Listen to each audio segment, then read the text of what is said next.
হে আমার রব, এখানে সাপ কেন? আমাকে দুনিয়ায় ফিরিয়ে দিন। আমি এবার ন্যাক আমল করব। আপনার দোহাই। তোমার ধর্ম কি? কে তোমার নবী? কবর কেন জ্বলছে? আমাকে বের করো। আমি যে এখনো জীবিত। আমাকে ফেলে যেও না। আমার দম বন্ধ হয়ে আসছে। চারপাশে এত সাপ কেন? কেউ কেন আমার উত্তর দিচ্ছে না? কবরে চিৎকার করছে এক যুবক, কিন্তু তার চিৎকার কেউ শুনছে না। এবং পরবর্তীতে যা ঘটবে তা তার পুরো জীবন বদলে দেবে। এটা এমন এক যুবকের অভিজ্ঞতা যে মৃত্যুকে দেখেছে দুইবার। প্রথম মৃত্যুতে সে জাহান্নামের আগুন দেখল, দ্বিতীয় মৃত্যুতে জাহান্নাম থেকে মুক্তি।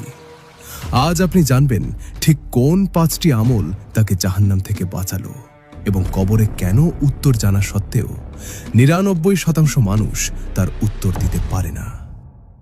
কিন্তু শুরুতে ফিরে যাই। এই যুবকটি আপনার আমার মতোই সাধারণ ছিল।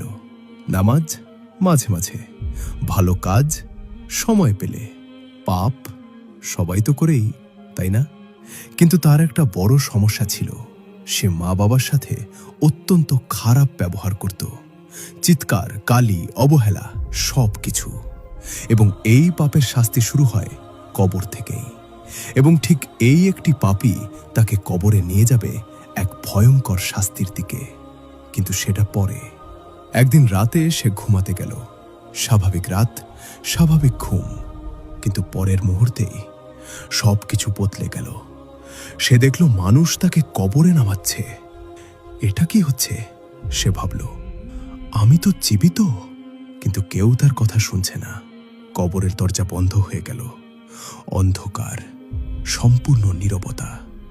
এবং তারপর কবর তাকে চেপে ধরতে শুরু করল। চারদিক থেকে হাড় ভাঙা শব্দ, শ্বাস বন্ধ হয়ে আসছে, যন্ত্রণায় চিৎকার, কিন্তু কেউ শুনছে না। হঠাৎ সামনে আবির্ভাব হলো 2 ফেরেশতার। কিন্তু এরা সেই সুন্দর ফেরেশতা নন যাদের কথা আপনি শুনেছেন। তাদের চেহারা এতই ভয়ঙ্কর যে দেখা মাত্রই যুবকটির জিহ্বা জমে গেল। তারা জিজ্ঞেস করলেন 3টি প্রশ্ন, মাত্র 3টি। এই 3টি প্রশ্নের উত্তর জানা না থাকলে কবরে কি হয় সেটা আপনি 2 মিনিটের মধ্যেই জানবেন।